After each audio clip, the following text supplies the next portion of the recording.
ऐसे अब न भलाई चलता।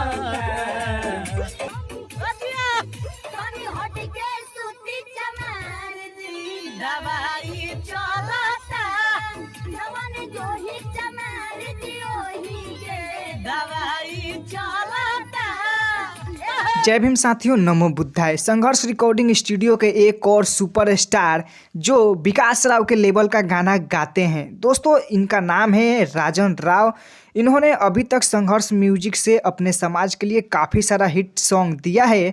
दोस्तों आप सभी को बता दूं कि इनका सभी गानों में एक ये सॉन्ग वायरल हो रहा है जिस सॉन्ग का नाम है चमार जी दवाई चलता। दोस्तों हालांकि ये सॉन्ग भोजपुरी में पहले गा चुके हैं गोलू गोल्ड, दवाई चलता। दोस्तों उसी ट्रैक पे आप सभी के चहेते राजन राव लाए हैं चमार जी दवाई चलता। तो दोस्तों इस गाने को अभी तक आप सभी ने नहीं सुना है तो जाके संघर्ष म्यूजिक हिट चैनल पे सुन सकते हैं।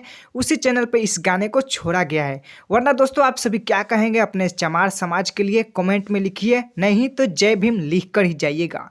दोस्तों मैं फिर मिलता हूँ नेक्स्ट वीडियो में नेक्स्ट टॉपिक के साथ। अभी के लिए इतना ही, तब तक के लिए जय भीम, नमो बुद्धाय।